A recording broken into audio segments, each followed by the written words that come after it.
Ketika Rasulullah wafat, itu separuh sahabat hampir mayoritas, ya Rasulullah kita semua ingin kita dulu yang meninggal karena engkau begitu penting.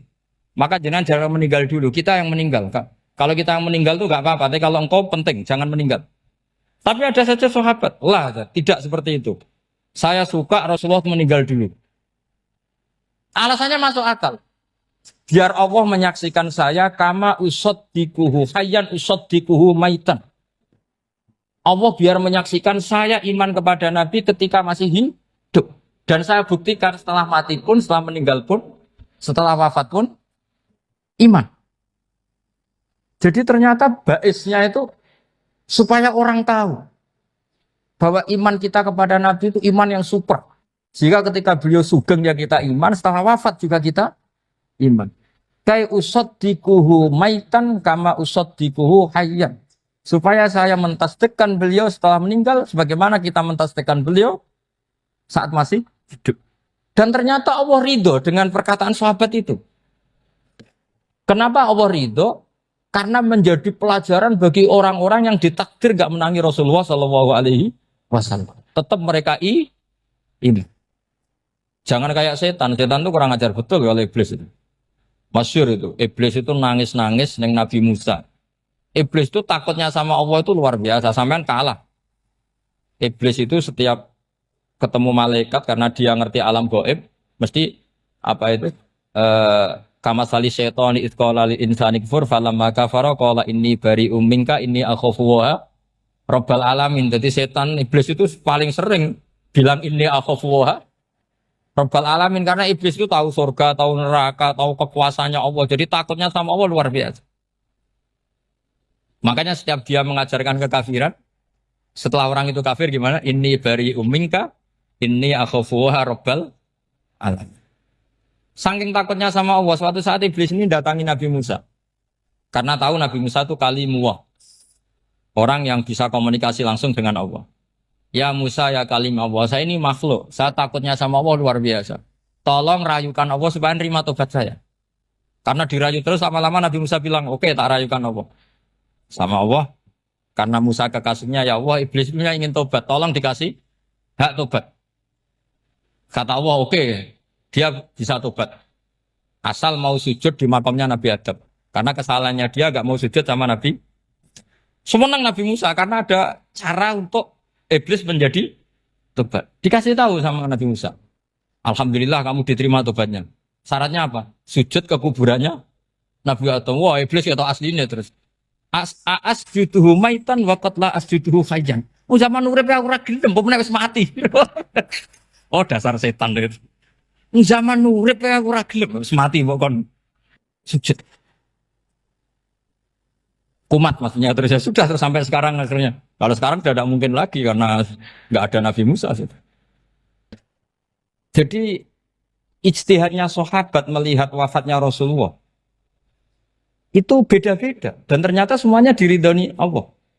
Karena ternyata yang suka Nabi wafat dulu adalah ingin supaya umat Islam tetap mencintai beliau. Iman sama beliau, tasdik sama beliau. Sebagaimana tasdik zaman sugeng. Makanya kita harus mencintai guru-guru kita. Uhibbuhu maitan kama uhibbuhu hayyan. Saya sampai sekarang itu ya merasa Mbah Mun itu tidak meninggal. Saya masih merasa kalau bapak saya tidak meninggal. Karena kita mencintai beliau-beliau ketika hidup dan ketika wafat itu sama. Karena beliau-beliau sama kita juga seperti itu. Rasulullah itu ketika mendekati wafat, ya bahasa halusnya intaqala ila rafiqil a'la. Itu Nabi kalau ngedikan tuh rileks sekali. Hayati khairun lakum wa wafati khairun lakum. Cung aku nak uripku ya apik. Engko nak aku wis kapundhut ya apik. Fa amma hayati fali asunna lakum as-sunan. Sebagian riwayat fa innakum tuhadditsuna anni wa uhadditsu ankum.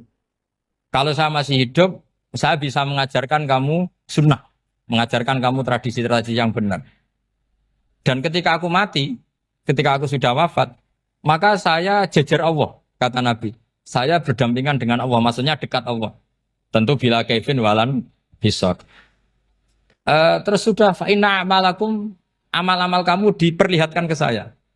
Belum yang saya sudah dekat Allah, kalau amal kamu baik, saya muji Allah. Kalau amal kamu buruk, saya langsung mintakan ampun kepada Allah. Jadi Nabi rileks sekali. Artinya saya hidup bagus karena bisa ngajarkan kamu as-sunan wa syara'i'. Kalau saya wafat karena saya dekat Allah, kalau kamu baik saya muji Allah, kalau kamu buruk saya mintakan ampun kepada guru-guru kita juga seperti itu. Justru setelah wafat beliau-beliau punya kesempatan dekat sama Allah, dekat sama al-malail a'la sehingga mendoakan apa?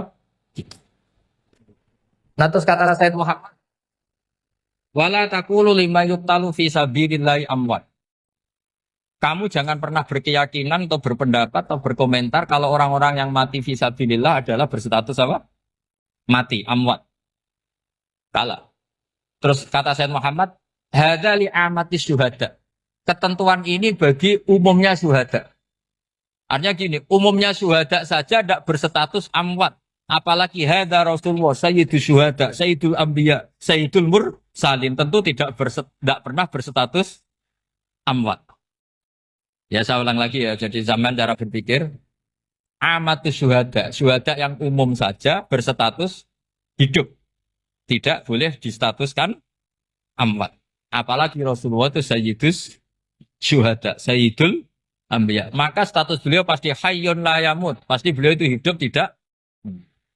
Dan karena beliau itu asfaq, sangat sayang kepada kita, sebagaimana zaman beliau hidup itu sayang kepada kita, sampai nangis-nangis minta hak syafaat, maka setelah meninggalkan pun beliau pasti sayang kita dan pasti berusaha supaya kita diampuni oleh Allah Subhanahu wa ta'ala.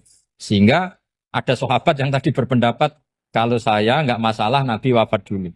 Supaya Allah menyaksikan saya usaddiquhu maitan kama usaddiquhu hayyan.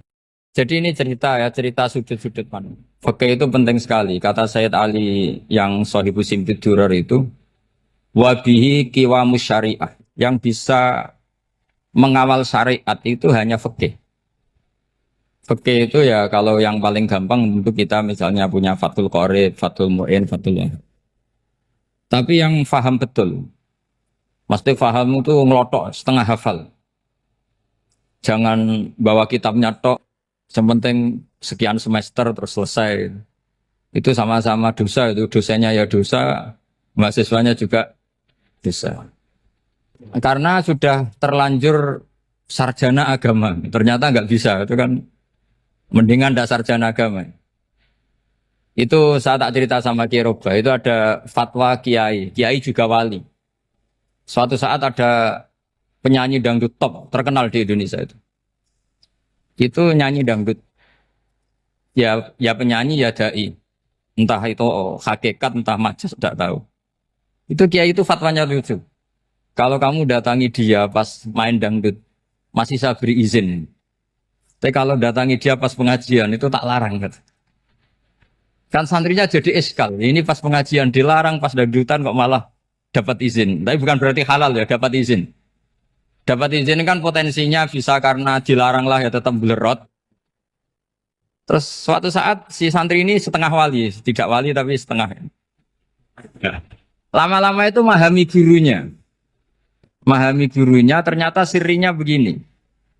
Kalau seorang penyanyi yang tidak pernah ngaji, kemudian ngomong agama, itu potensinya itu fadallu wa adallu, sesat dan menyesatkan. Tapi kalau dia sedang nyanyi dangdut, penyanyinya cowok, sama jangan bayangkan dangdut putri, enggak, itu cowok sudah tua lagi. Jadi potensi halalnya ada lah maksudnya untuk, tapi tidak alat musiknya, orangnya. Tapi kalau dia nyanyi, itu paling dosanya hanya nyanyi. Saya ulang lagi ya.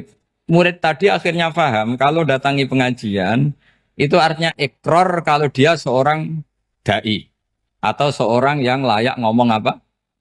Agama. Itu lebih bahaya karena kita santri, apalagi kita doktor atau MM terus ngekrori orang yang nggak jelas asal usulnya. Tapi kalau nyanyi kan nyanyi saja. Sehingga itu menjadi fikih. Bahaya terbesar dalam fikih adalah apa? Mengkaji fikih tidak dari ahlinya. Ya saya ulang lagi ya, mengkaji fikih tidak dari apa? Ahli. Nah kenapa demikian? Begini, saya beri contoh. ilmu fikih itu tentu pertama dari Rasulullah Shallallahu Alaihi Wasallam. Kemudian bersanad sampai kita atau kita sampai Rasulullah. Itu ngalami sekian ijtihad yang tidak mudah. Saya beri sekian contoh. Dulu Imam Syafi'i itu sukanya sama guru yang miskin, ya karena rata-rata santri juga miskin. Jadi mesti ngidolakan guru yang miskin, karena sesama miskinnya harus berkoalisi. Tapi akhirnya gurunya Imam Syafi'i itu miskin sekali. Namanya Muslim bin Khalid Az-Zanji itu miskin, Sufyan As-Tsauri miskin, Sufyan bin Uyainah miskin. Setelah ngaji di Medina itu Imam Malik itu kaya. Pas itu Imam Malik sudah kaya. Setiap ketemu Imam Syafi'i dikasih uang. Sampai ketika Imam Malik itu bilang, kamu sudah alim, ilmu saya sudah habis, kamu ngaji sama yang lain. Sama siapa? Kata Imam Malik, orang yang sealim saya sudah meninggal, namanya Abu Hanifah. Tapi dia punya murid, namanya Muhammad bin Hasan Asy-Syaibani, kamu ke sana. Terus Imam Malik datang ke Baki. Dulu Baki itu pasar rental, ya Grab lah kira-kira sekarang. Untuk mengumumkan, siapa kafilah yang mau ke Irak? Kita ya Imam Malik, dibayari sama Imam Malik. Ini yang antar ke Irak, ke Muhammad bin Hasan Asy-Syaibani. Imam Malik mulai ngeper. Guru saya yang miskin tidak pernah nyangoni, guru-guru saya yang kaya sering nyangoni. Mulai memasalahkan kiai miskin gitu, kira-kira seperti itu mulai masalah. Setelah datang ke Irak di Muhammad bin Hasan Asy-Syaibani itu si Muhammad bin Hasan Asy-Syaibani itu kalau ngitung uang itu di meja tamu. Jadi punya emas lantaan, punya uang. Kira-kira kalau Indonesia punya rupiah, punya dolar, dihitung itu di ruang tamu. Kata Imam Syafi'i, saya dengan Imam Malik saja nggak seret, ini lebih kedonyan lagi kiai.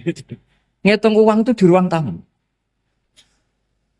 Terus akhirnya si Muhammad bin Hasan Asy-Syaibani ini ahlul usul, dia pakar usul. Kamu heran sama saya? Iya, kiai kok kedonyan. Dia ngomong gitu. Tapi kata Muhammad bin Hasan Asy-Syaibani, kalau kiai tidak boleh kaya, itu tak kayak nawang fasik.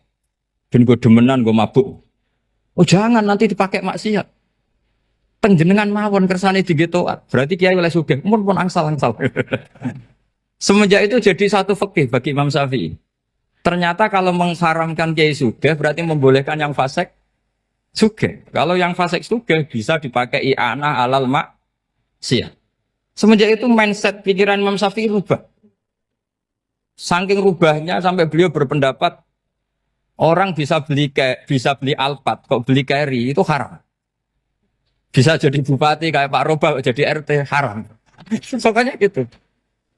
Bisa keren kayak Gus Bak, kok jadi orang pendengar haram. Pokoknya haram terus. Karena dalil beliau al-Islam ya'lu wala yula alaih. Coba sampean ridho misalnya jadi orang Gresik dipimpin orang yang enggak sholat, ridho ndak? Ndak. Atau sholat tapi nggak bisa ngaji, ridho ndak? Ketika yang bisa ngaji berpotensi jadi buba, terus keterusan. Karena Imam Syafi'i keterusan, ya umatnya keterusan. Akhirnya orang-orang Syafi'i itu politikus rata-rata. Ya, makanya sama jangan kaget sama Baruba. Kakak saya wakil bupati ini. Putranya Mbah Mun ada yang wakil apa? Gubernur. Dulu Gus Wahid ya menteri agama. Itu asal usul dari perubahan fikih, mindset, cara berpikir Imam Syafi'i. Jadi dulu itu fikih ditemukan itu jelimet, ada perdebatan. Itu tidak hanya pada level ulama, pada level Nabi pun ada perdebatan. Jadi jangan kira Nabi itu tidak debat, ya debat.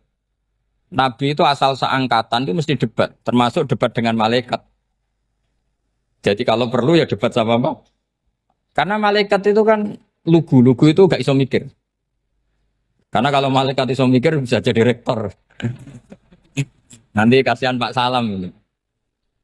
Malaikat gak boleh jadi rektor. Malaikat Israel itu gak tahu etika. Jadi beliau ketika mau mencabut nyawanya Ibrahim datang, ya Ibrahim saya ini disuruh nyabut nyawa kamu. Kata Ibrahim, wah kamu itu pasti salah. Kamu tahu saya siapa? Saya ini Khalilur Rahman, kekasih Allah. Masa kekasih membunuh yang dikasih? Ini enggak benar, logika itu enggak benar. Pasti kamu salah. Karena Israel itu tidak bisa debat. Ketika ditanya, hal ra'aita khalilan yumitu khalilah. Masa kekasih membunuh yang dikasih? Saya ini Khalilur Rahman. Masa Allah mencintai saya kemudian membunuh saya itu logika agak bener. Tidak keliru, kamu itu keliru. Israel akhirnya terbang lagi. Ya Allah, katanya logika saya ini salah. Karena masa kekasih membunuh yang dikasih. Karena Israel nggak pernah sekolah, nggak pernah sekolah. Nggak bisa dia jawab. Akhirnya diajarin Allah. Dah kamu bilang gini ke Ibrahim. Hal ra'aita khalilan yakrahu ayyalqa khalila. Masa kekasih tidak siap ketemu yang dikasih. Dibalik logikanya. Akhirnya datang lagi ke Israel. Kata Allah begini. Masa jenengan kekasihnya tidak siap ketemu yang kau kasih. Oh ya ya oke mati gak apa-apa. Jadi ilmu itu ngalamin perdebatan. Jadi saya datang murni karena Kiai Mas Bukin, bukan karena MC. Itu dosa besar kalau saya datang karena MC. Karena saya punya kewajiban yang lebih besar. Jadi yang bisa mengalahkan adalah a'dzama minhu, yang super besar. Karena jelas ada riwayat inna min abaril birri silatar rojuli ahla wuddi abi. Ya, inna min abaril birri silatar rojul ahla wuddi abi. Di antara kebaikan yang sangat baik adalah seseorang menyambung teman bapaknya. Padahal sampean kan nggak mungkin teman bapak saya. Teman saya aja nggak mungkin, nggak level apalagi bapak saya kan. Jadi malah mohal itu. Saya berkali-kali cerita di mana-mana cerita. Fikih itu harus dievaluasi. Karena ini masalah furu'iyah. Saya berkali-kali cerita di mana-mana cerita. Hukum berteman orang fasik gimana? Pasti orang jawab haram karena takut ketularan orang fasik. Tapi kalau dibalik, hukumnya bina orang fasik gimana? Ya baik, umatnya Nabi. Bisa bina kalau berteman. Kamu bisa bina orang fasik tanpa berteman? Gak bisa. Jadi kalau dibalik, hukum berteman orang fasik gimana? Haram. Hukumnya bina orang fasik? Baik. Bisa bina kalau berteman. Berarti berteman orang fasik?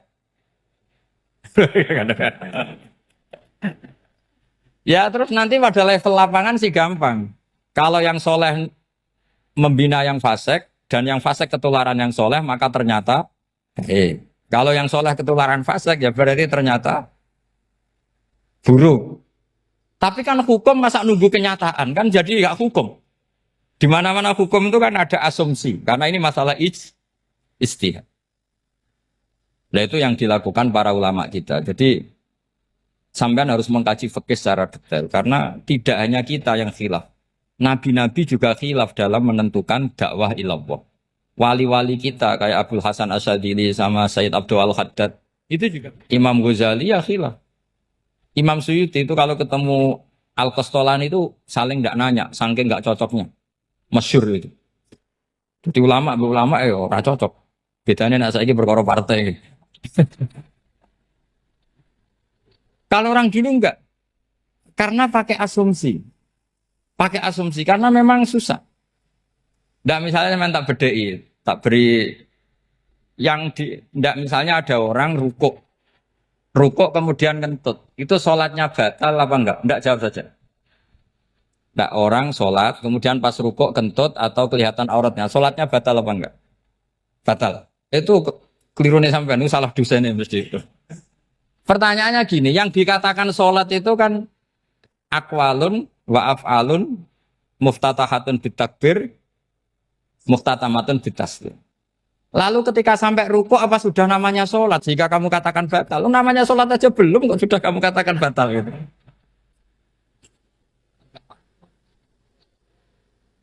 Iya kan? Jadi kalau aku mau sholat pas ruku ngetut batal atau ora? Mestinya jawaban yang benar, ya ora sholat jadinya gitu. Karena kalau dikatakan sholat definisinya harus sampai salah. Tapi kan kita nggak mungkin ngomong seperti itu kan dianggap majnun. Padahal itu yang benar, yang punya kecerdasan. Nah makanya pertanyaannya, fikih itu ngikuti bahasa awam apa bahasa istilah? Kalau ngikuti bahasa awam ya kayak tadi, sholat kok pas rukuk kentut maka batal. Sebenarnya yang batal itu sholatnya apa rukuknya? Nah makanya terjadi perdebatan. Kalau yang pakar-pakar usuli itu salah istilah itu nggak mau. Saya ulang lagi, kalau pakar-pakar usuli itu salah istilah itu nggak mau. Terus misalnya tak beri contoh lagi. Kalau imam itu sudah salam pertama, Salam pertama itu yang rukun kan salam pertama. Berarti setelah salam pertama imam sudah keluar dari sholat apa belum? Yakin? Ya sudah. Sekarang sama tak bedain. Lalu makmum itu kesunatan langsung berdiri apa nunggu imam salam kedua? Enggak, jawab satu. Nunggu salam kedua kan? Nah, itu kriminalis sampai Anda nafsu itu. Kriminalnya begini. Berarti Anda bergantung sama orang yang sudah tidak sholat. Kata kamu setelah salam pertama dia sudah tidak sholat. Berarti kamu menginterosikan makmum berhubungan dengan orang yang sudah tidak sholat. Karena sudah keluar dari sholat ketika salam pertama. Kalau kamu di debat gitu gimana jawabnya? Pusing kan? Berarti robtul makmum bisolatiman sing wis laisa fi sholatin. Berarti menggantungkan sholat sama orang yang sebetulnya sudah tidak sholat. Ada yang jawab, sebagian ulama fikih tetap disunatkan menunggu salam kedua. Karena salam kedua itu masih paket meskipun tidak rukun. Dia paketnya selesai. Tapi selalu pertanyaannya gini, lalu setelah salam pertama itu imam masih sholat enggak? Sudah sama berani jawab toh? Nah ini pentingnya bodoh, gak mikir sebenarnya. Jadi makanya bodoh itu barokah karena gak mikir. Jadi soalnya Rabbana ma khalaqta hadza apa? Batila. Sing bodoh ya barokah, sing pinter ya barokah. Secara barokah itu maksiat. Serana barokah plus. Jadi ilmu itu harus mengalami satu gesekan karena logika itu bisa dibalik. Nah karena ilmu itu mengalami satu gesekan, satu logika yang bisa kayak iya kayak enggak. Sehingga jargon di dunia ijtihad itu begini. Ra'yuna shawabun yahtamilul khata' wa ra'yuka khata'un yahtamilus shawab. Pendapat saya benar tapi mungkin salah. Tapi pendapat kamu taruhannya salah dulu tapi yang mungkin benar. Jadi mustahid kalau kata mustahid itu lucu. Ngomongnya itu ra'yuna shawabun yahtamilul khata'. Pendapat saya tarifnya benar dulu tapi yang mungkin salah. Kalau pendapat kamu salah tapi ya mungkin benar atau mungkin bisa salah ya tidak tahu pokoknya mungkin benar. Nah kenapa demikian? Begini, di luar masalah tauhid, saya ulang lagi di luar masalah tauhid, itu tentu ada masalah-masalah yang sifatnya ijtihadiyah. Ya saya ulang lagi, yang sifatnya apa? Ijtihadiyah. Dan ijtihadiyah ini nggak pernah selesai karena muqtadul hal, konteks kesejarahan maupun konteks kesempatan itu tidak sama. Dulu kiai-kiai itu ngaramkan dasi, ngaramkan celana karena yang celananan yang dasinan itu penjajah. Sehingga mantas sabab biqaumin bahwa minhu. Tapi lama-lama kiai-kiai itu ya pakai dasi, pakai celana. Ya karena dianggap sudah tidak mantas sabab biqaumin bahwa minhu. Ini ngalami pergeseran. Semua istihad itu ngalami pergeseran. Lalu pertanyaannya begini, lalu istihad apa Gus yang permanen? Yang permanen ya istihad dengan alat apa? Istihad. Saya beri contoh misalnya begini. Nabi Musa itu yang ngalami istihad. Kata beliau karena kangen Allah, itu ingin melihat Allah karena kangen. Rabbi arini angzur ilai. Qala lan tarani walakin ingzur ilal jabal. Ya sudah namanya orang kangen ya ingin melihat. Ya sudah gitu aja. Sehingga ahli ilmu kalam itu berdebat. Kalau kata ahli sunnah, karena Nabi Musa minta ingin melihat Allah, berarti melihat Allah itu jaiz, mungkin. Karena Nabi gak boleh bodoh meminta sesuatu yang mau hal. Maka antipatinya ahli sunnah terhadap pendapat Mu'tazilah itu antipati. Karena menurut pendapat Mu'tazilah, Allah itu qadim. Allah itu laisa kamislihi syai'un, sehingga gak bisa dilihat. Pertanyaannya adalah berarti Nabi Musa meminta sesuatu yang mau hal. Itu bodoh sekali sampai nggak tahu mana mau hal, mana apa? Jaiz. Makanya kata Imam Ghazali, masa Nabi Musa yang Nabi nggak tahu kalau melihat Allah itu mau hal.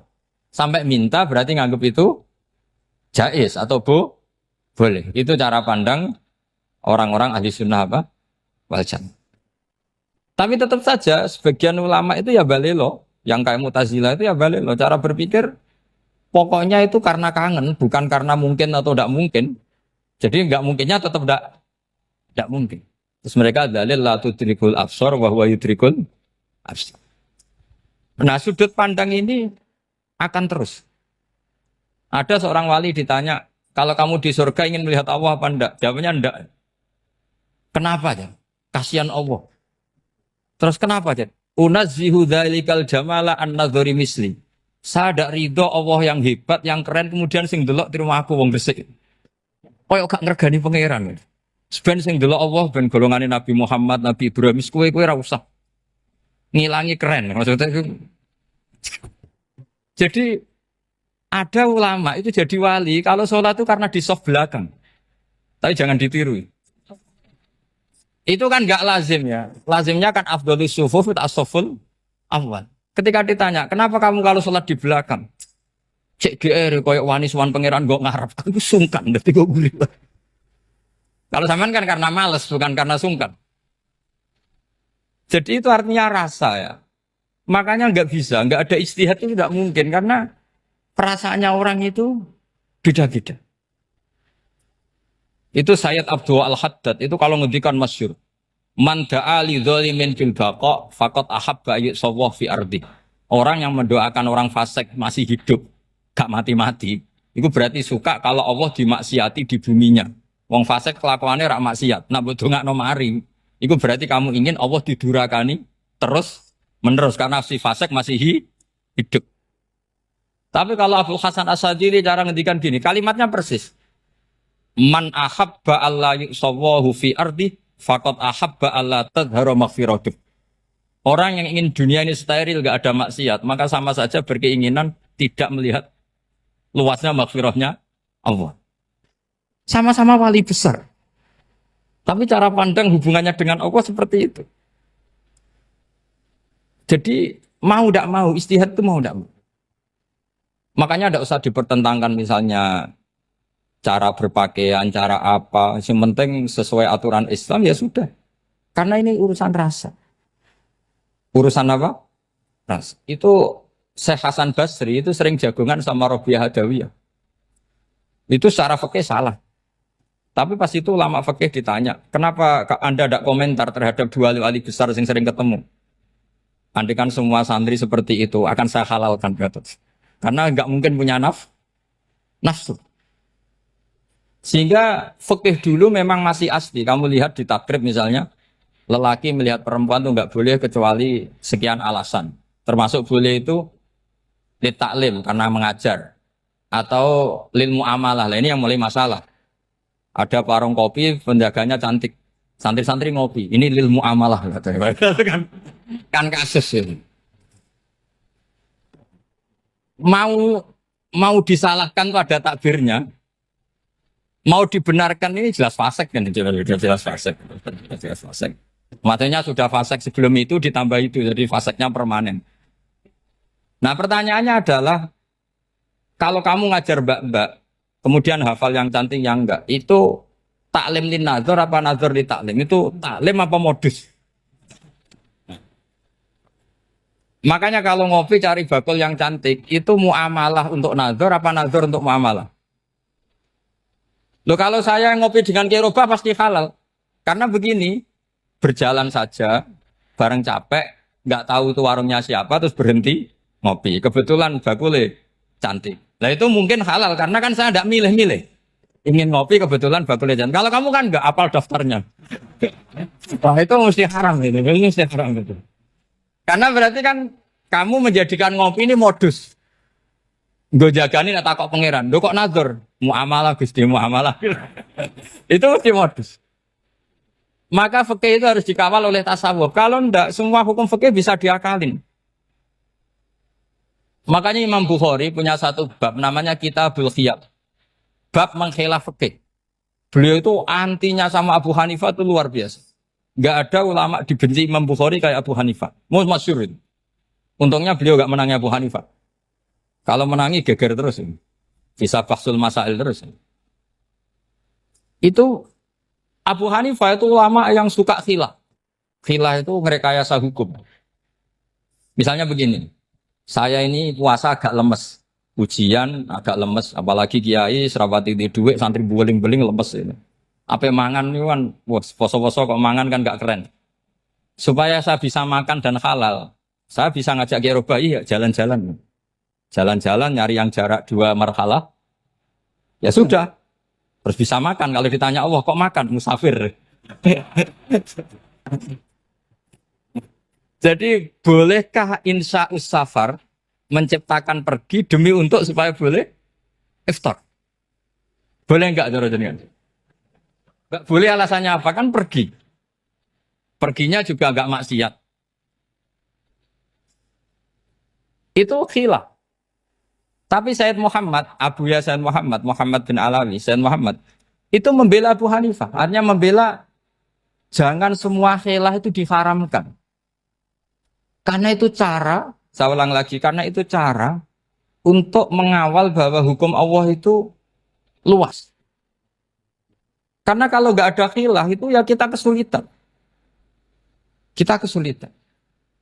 Misalnya begini, ini penjelasannya, makanya kita harus sering mendengar. Saya itu dulu masih sangat fikih itu protes, kenapa ada puluhan polisi wanita? Itu kan pekerjaan cowok ya, pekerjaan pria. Tapi setelah mendapat penjelasan dari polisi, itu alasannya masuk akal, Gus. Kadang-kadang orang nakal itu menyembunyikan narkoba, itu di alat wanitanya. Itu kalau semua lelaki, polisi kayak jenengan, itu kan masalah itu. Sehingga memang harus ada polisi wanita, karena sebagian pengedar narkoba itu perempuan dan menyembunyikannya di tempat itu. Kalau semua polisi cowok kan gak kebayang. Sehingga kita akhirnya mendengar, membolehkan polisi itu wanita. Ada wilayah yang harus wanita. Begitu juga ada pertanyaan, kenapa sih dokter kandungan itu cowok? Saya punya banyak santri yang muhibin saya itu dokter kandungan. Tak tanya, kamu itu kok cowok kok jadi dokter kandungan? Kan pekerjaannya seperti itu. Dia jawabnya lucu. Dari 10 yang tes jadi dokter kandungan, itu yang cewek itu lulus 2. Yang cowok lulus semua. Karena ketika cewek dites melihat ketuban pecah darah itu langsung pingsan. Sehingga yang secara psikologi dablek itu kan memang lelaki. Jadi serawongnya sewakit santes. Kadang nggak lahir-lahir dinteni nang jopo rokokane santai. Itu kalau cewek yang jadi dokter kandungan itu nunggu jam 11, jam 4 sudah pingsan. Nah ini cerita, bukan berarti saya menghalalkan, enggak.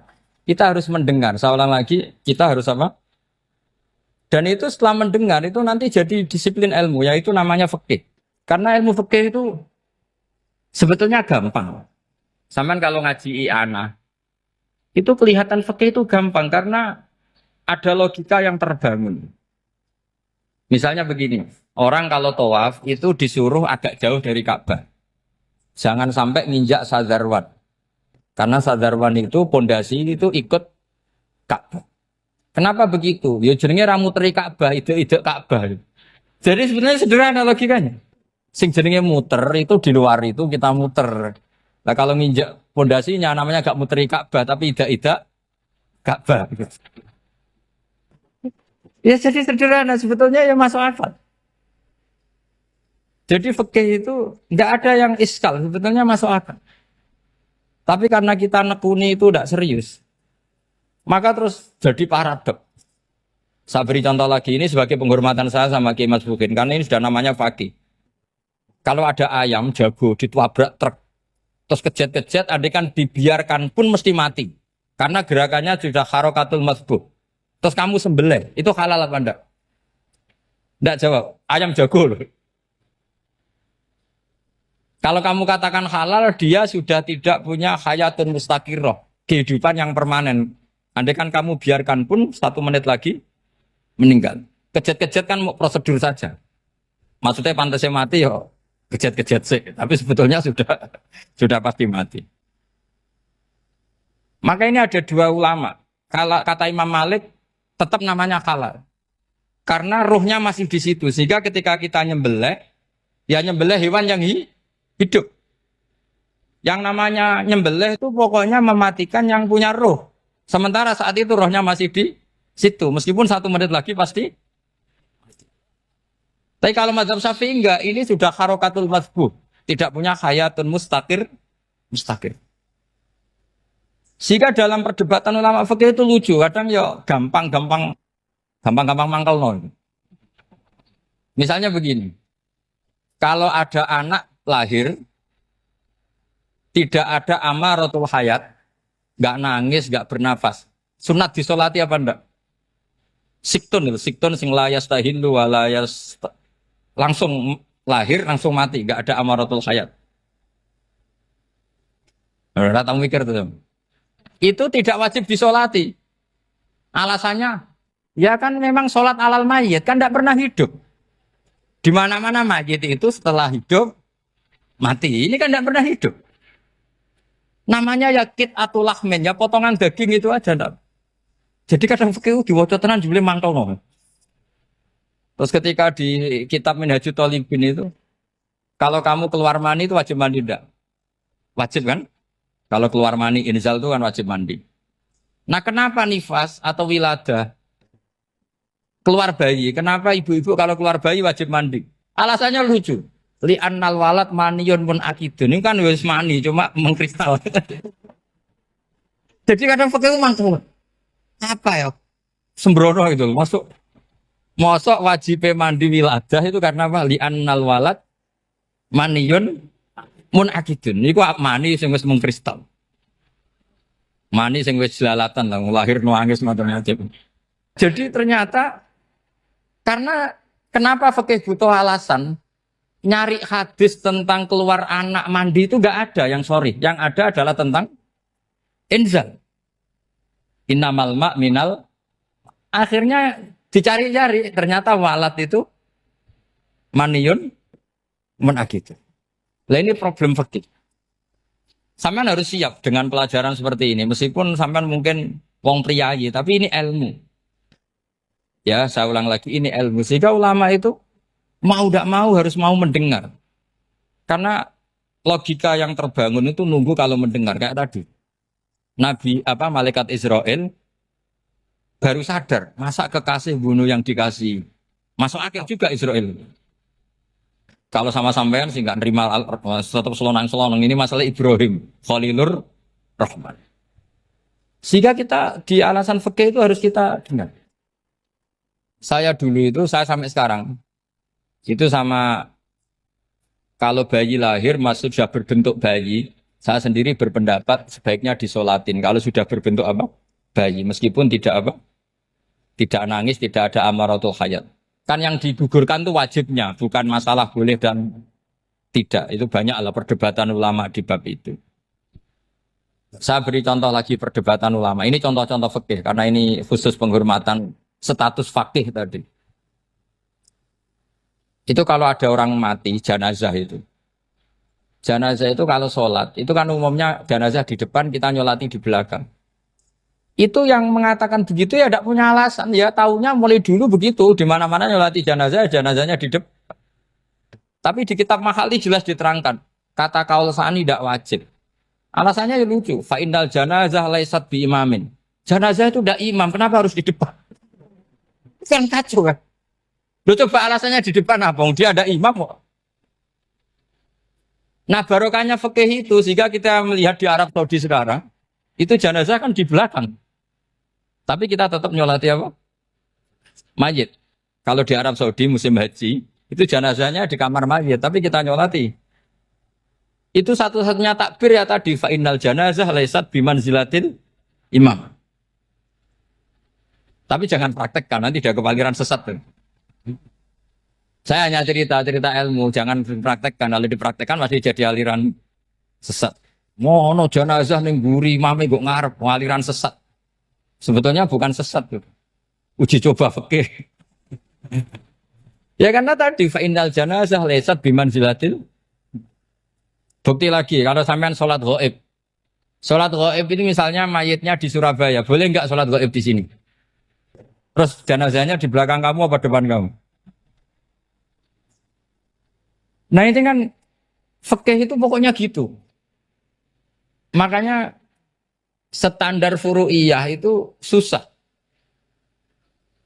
Karena perdebatannya itu mirip-mirip. Kayak iya, kayak tidak, kayak. Makanya dulu zaman sahabat, Ada sahabat itu mencintai Rasulullah. Senengannya sowan. Bukti cinta sowan. Banyak juga yang sahabat bukti cinta Nabi itu tidak pernah sowan. Alasannya ganggu. Kenapa kamu jarang sowan Nabi? Saya sering jamaah sama Nabi, saya tidak pernah sowan. Kenapa? Ganggu. Biar Nabi kalau di rumah sama anak istrinya, saya tidak mau ganggu. Makanya saya termasuk kiai yang gak pati seneng disowani. Karena ya itu tadi. Kalau ngulang seneng saya, kalau disowani biasa saya. Kalau Kiai Roba itu nilai, nak pernah sepuh jadi rasuan nilai. Jadi beda, saya sering ditilii Kiai sepuh. Tapi bahasanya tentu tidak sowan, tapi nopo nilai. Kalau sowan itu maka kan nafkah itu seperti itu. Jadi ada disiplin, di situ ada disiplin ilmu. Yang kadang kita tidak cocok. Makanya Imam Syafi'i sendiri ngendikan kadang beliau dengan gurunya, dengan Imam Malik sampai ngarang ikhtilafu Malik. Beliau punya data yang beliau itu sedang nggak sama dengan gurunya, yaitu Imam siapa? Malik. Karena mindsetnya itu beda. Tidak sampai misalnya saya tanya, sholat itu harus menghadap kemana? Tidak, jawab saja. Kiblat kan. Ukurannya apa coba? Namanya madhep. Wajah apa dada? Imam Syafi'i milihnya dada. Sekarang praktekkan dalam dialog keseharian. Saya jagungan sama Kiai Roba seperti ini, terus wajah saya begini, madep enggak? Nah itu masalah. Terus pertanyaannya, madep dengan dada itu fis sholat apa fil qiyam?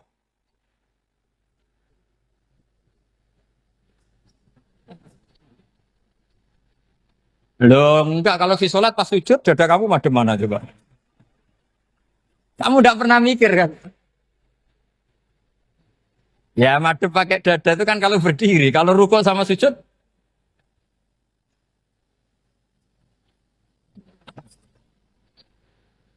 Loh itu ulama itu jelimet gitu. Makanya jarang yang menekuni profesi ulama ini. Karena menekuni proposal banyak, karena memang susah. Jadi ulama itu orang yang cara berpikir sudah aneh. Sehingga mereka detail. Maksudnya menghadap itu apa? Ukurannya kalau berdiri ya dada. Tapi nggak bisa kamu katakan atawajjuh bisodri aturan dalam sholat. Fikuli sholat. Pertanyaannya lah kalau rukuk sama sujud. Dadanya menghadap kemana coba? Maka itu ilmu yang sudah jelimet. Nah ulama usul fikih, ulama yang nggak mau salah per detail hukum. Sehingga menurut Imam Rafi'i, misalnya kalau beliau ditanya, sujud itu gimana ya? Asal wat ujabha, ya sujud. Tapi kalau menurut Imam Nawawi harus melibatkan 7 apa? Anggota, yaitu al-jabha, wal yaden, warubaten, wal kodame. Oke, Imam Nawawi kita ikuti. Tentu keseharian kita pakai Imam Nawawi. Yaitu berdasar hadis umir tu an asjuda ala sab'ati yumin al-jabha, wal yaden, warubaten, wal kodamen. Berarti berapa? 7.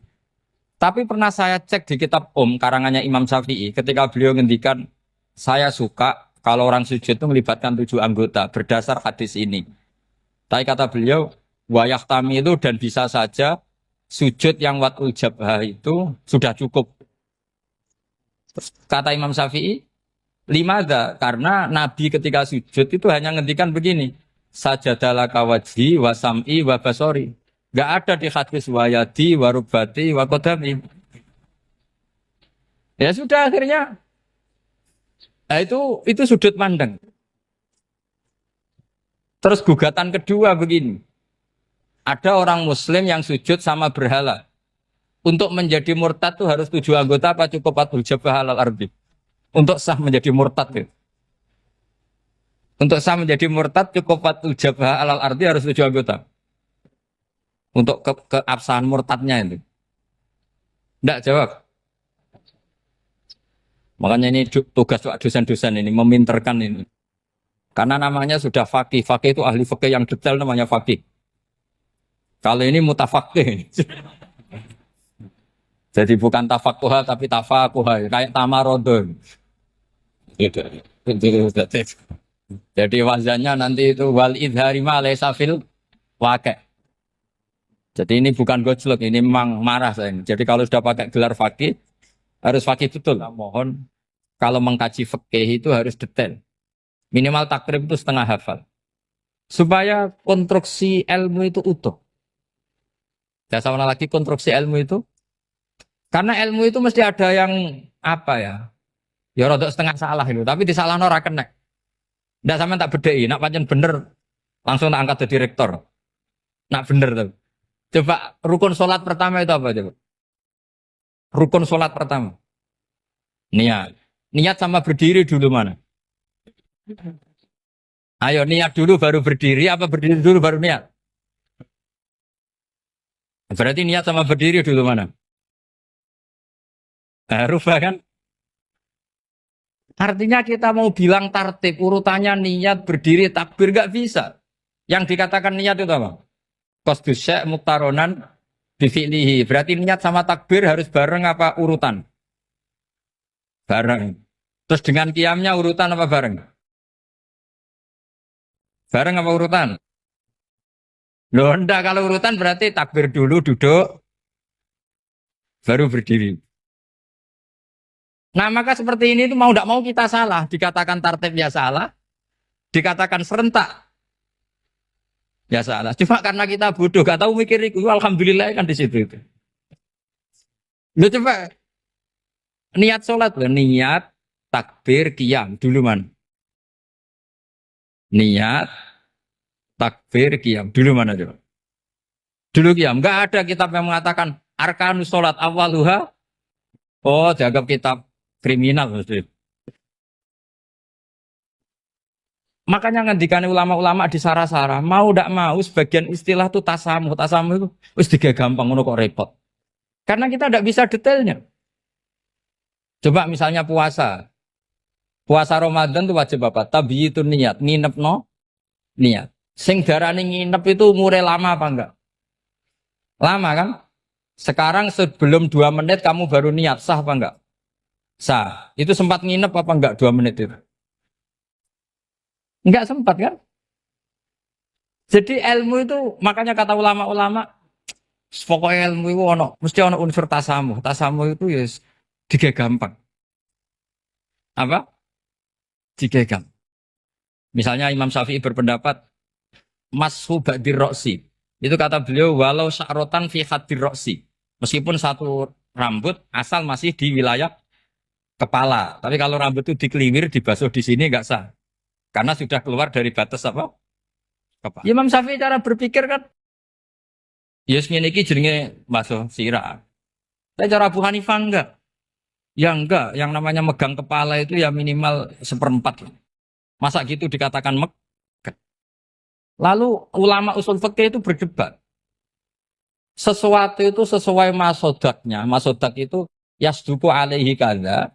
Yaitu ini tadi saya cerita ke Ibu Khen tentang ngaji Jamul Jawame. Ini ilmu yang di Jamul Jawame.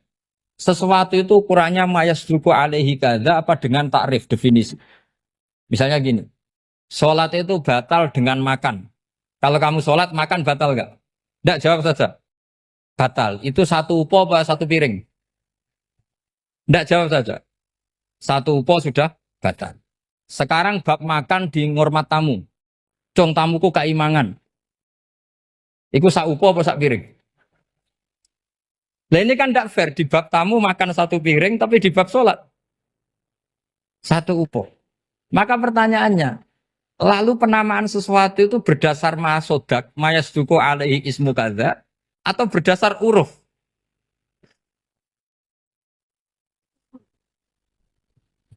Ukurannya apa coba? Maka terus jadi perdebatan. Nah ini di sini ini pentingnya ulama karena ya sekarang saya bedai sekarang. Cengkeh itu wangi apa enggak? Kategorinya cengkeh. Wangi kan kalau orang bikin kue tar pasti pakai apa? Cengkeh. Pakai wedang ronde supaya manis, apa wangi dikasih apa? Cengkeh. Nah itu saya berkali-kali cerita, pernah mau dipikirkan orang Islam itu nggak boleh rokok karena dianggap pakai apa? Mewangi karena ada apa? Cengkeh. Tapi terus didebat, kalau gitu berarti orang Jumatan sunat rokok. Karena Jumatan disunatkan pakai pewangi. Wah itu kan, wah akhirnya tuh, wah iya repot ya. Jadi kalau cengkeh kamu kategorikan pewangen, yang orang Islam nggak boleh rokok karena pakai cengkeh yang wangi, konsekuensinya orang Jumatan sunat rokok karena berarti di masjid pakai apa? Pewangi kan sesat semua ya, jadi itu ilmu. Makanya selain fikih mateng itu ada ilmu yang namanya usul fikih. Usul fikih itu yang neliti itu. Mayas duku alaihi kada. Jadi yus ngono iku darani ngono. Saulang lagi. Ngono iku wis darani ngono. Ora perlu roh detail. Ya, saulang lagi. Wis ora perlu roh detail. Makanya Abu Hanifah itu misalnya basuh wajah. Wis angger kecelok ngene iki basuh wajah. Nek Imam Syafi'i kan detail. Mimba ini mana bitis syari sampai ila somahe uzunehi ila zakon. Terus mana bitis syari Imam Syafi'i nambah apa? Ghaliban. Kenapa ditambahi ghaliban? Karena kalau orang budak mana bitis syarinya di sini. Jadi itu fikih. Jadi fikih itu jelimet. Padahal kita ini nggak pernah berpikir secerdas Imam Syafi'i, tapi akhirnya ya mikir juga. Agak ditambahi ghaliban, mana bitis syarinya orang budak kan? Sini. Terus sekarang perdebatannya, orang budak basuh Mastur Roksi di sini sah enggak? Karena tadi itu wajah apa kepala gitu. Kan jadi bingung gitu. Ya makanya ini mukadimah saya supaya sampean apa lebih disiplin belajar apa? Fikih dan setidaknya didiskusikan lah kitab-kitab Minhajul Thalibin atau kitab-kitab Mahali. Karena di situ nanti ada perdebatan.